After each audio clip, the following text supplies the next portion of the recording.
So what had happened last night is I had an idea for a video and I really want to make it and I'm going to, but I shared the idea with a close friend of mine and then they said that because I got sounded mad when I told the story of whatever I want to reenact, uh that I'm not letting it go and I should just let it go and move on. And here's the thing with that is like I've done enough work on myself to understand where I'm at with my narcissistic ex, what attachments I have and what I don't. Because I'm not attached. And that's a thing that you go through when you're healing from getting out of an abusive relationship is like people are going to judge you no matter what for getting in one, for talking about being in one, for not talking about being in one, for just walking down the street. They're always going to say shit about you. And like, especially when you get out of the abusive relationship and you start to speak up about it, literally just like don't mind the haters. Oh, why didn't you? Why didn't you? Why didn't you just leave? That's not how the world works. It's not black and white thinking. There's a lot of different things involved. And so when you go to share your story, um, there's a lot of people that are on your team that are well intentioned, right? They have the best intentions for you, but they will say things to you that are just freaking not helpful because they don't understand, because they don't freaking read. I'm sorry, or they don't do the research to understand it as much, you know? So when he had told me, well, I think you should just let it go because you're not letting it go because you keep talking about it. So what he said was, you're re-traumatizing yourself, which is fine. Like, this is like one of my good friends. Like, he helped me when I quit drinking and all that, right? But this is a little different because I have the ability to understand myself and analyze myself from different perspectives, right? So then I sat and I went, am I re-traumatizing myself by reliving events of the past? And am I just like pretending that it's going to heal me and being stuck in a negative mind space, you know? But I knew immediately, like, he's wrong. I mean, I knew immediately that he was wrong because I do regular check-ins with myself in my journal and stuff, so I know where I'm at emotionally. And it doesn't mean I'm mad at him or anything. It's just a perspective or thing that I wanted to bring up because other people are gonna you're gonna face this too if you talk about what happened with you. And then people go, well, why don't you just move on and stop talking about it? The reason why you don't stop talking about it is because there's other people still in the world in these relationships getting messed up and getting hurt constantly. And they don't even know that it's happening. That's why you don't stop talking about it because you don't bring change into the world by just letting things go by and sweeping things under the rug, right? Yeah, that's fine. If you don't want to speak up for yourself or even the other people that have no voice, the people that don't have the courage to stand up and say something about what happened to them in an abusive relationship, because these patterns are the same. They're the same. And people even get unalived from this stuff. So, no, I'm not going to stop talking about it, at least not right now, because there's a purpose to it. I have a purpose. Like, it's helping people. Whether or not you see it, that's fine. And like the cool, interesting perspective is like when he's like, oh, are you re traumatizing yourself from talking about it all the time, right? And it's like, that's that's where you could gather from it. It's possible, yeah. But what happened in the abusive relationship is I couldn't say anything to anyone at all.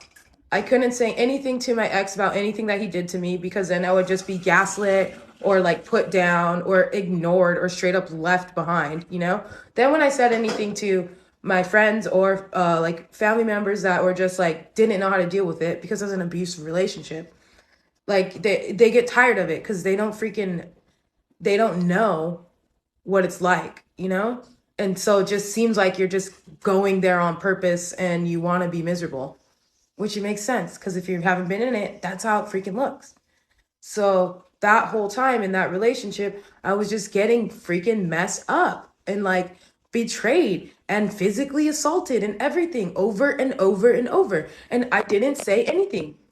Like I said a little bit, until I lost my shiz. I started calling therapy hotlines because I thought I was gonna like myself, you know? And so, I mean, so when I told that story to my friend about the video I wanted to make, it was like something that made me mad. So I said it mad. Then he was like, well, he said, I don't think you're really over it because you keep making videos about it. And you just said all that stuff with rage. You could do it without rage. And I'm like, I know myself, first of all. I tune in with myself. I'm not living in rage. But because I feel rage isn't a bad thing. Experiencing rage, it's a warning sign that something needs to change, right? So I'm tuning into that. And also like to get rid of things like emotional constipation, you gotta let it out. You can't just hold it in and be like, everything's fine, I'm not gonna talk about it. That's how you get more emotionally constipated. So you have to talk about it. Or whatever your outlet is, journaling, making videos dressed up like your ex, freaking dancing to heavy metal till your neck hurts the next day. Those are just random examples that I do. But like, it's okay to feel what you feel, you know? And it's okay to like let it out in the way that you need to. If you could find healthy ways, that'd probably be the best. But like unhealthy ways, it happens. What are you gonna do? And then like that's my friend that said that to me, like, oh, you're because you keep talking about just move on with your life. Just move on with your life. The thing is like, don't let anybody silence your story because you have spent so much time, or I spent so much time alone, feeling like I'm dying without help, without anybody that understood me, and I couldn't say anything. And now I can say something, and I am saying something. And the only way that we can help other people that are still in this situation is by saying something. We can't just sweep it under the rug and act like everything's fine, okay? We can't just pretend that everything's okay and just la la la, I can't see. No. Maybe that's some other people's roles in life, but that's not my role. I'm a freaking somebody that brings change. I'm somebody that stands up for other people. I'm somebody that has love in their heart and wants to help other people in a positive way. And if you don't like that, then you don't have to watch my videos. And honestly, like what triggered this whole situation talking about my friend, like that's my really good friend. So like just use like caution with people that are well intentioned could also like and like unintentionally like try to stop your healing. Oh, that was hard to say.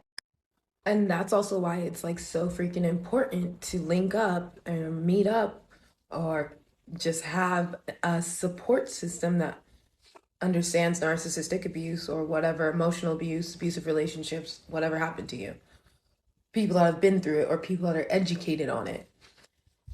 Because people that love you, that have great intentions for you will hinder you or like, you know, like upset you because they don't know how to cope with it either. And so while you're going through all these wild emotions, a wild ride of healing, ugh, they don't know how to react to you. Like my friend probably got scared because I was telling a story with rage. I mean, I like to tell a lot of stories with rage. It's a very powerful emotion. Also laughter. Anyways, also about taking your power back because that's why I make videos, especially dressing up like my ex. Oh, I love it so much. Oh, I can't express to you how much I love doing it. It just fulfills me in the weirdest way. And these videos aren't because I'm in love with him. No, I broke the trauma bond a while ago. Ooh, thank God I don't have feelings for him at all like that.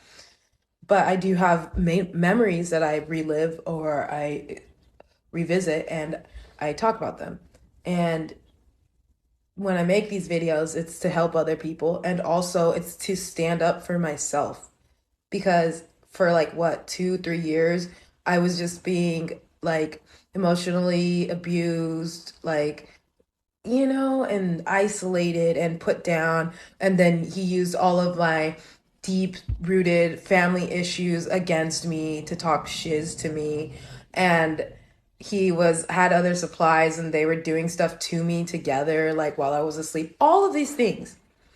And they thought, those people that he worked with and him, that I would never get strong enough to like do anything. And you know what they really thought? I would never freaking make videos about what happened. Maybe I sound mad. Maybe it's because I'm freaking strong and I love myself. That's why I make these videos also, because you're not gonna treat me in such a horrible way and think that you're gonna walk around on this earth and no one's gonna find out. That's your freaking consequence. You're not gonna disrespect me. And this goes across the board for anyone. You're not gonna constantly disrespect me, intentionally try to hurt me while working with other people.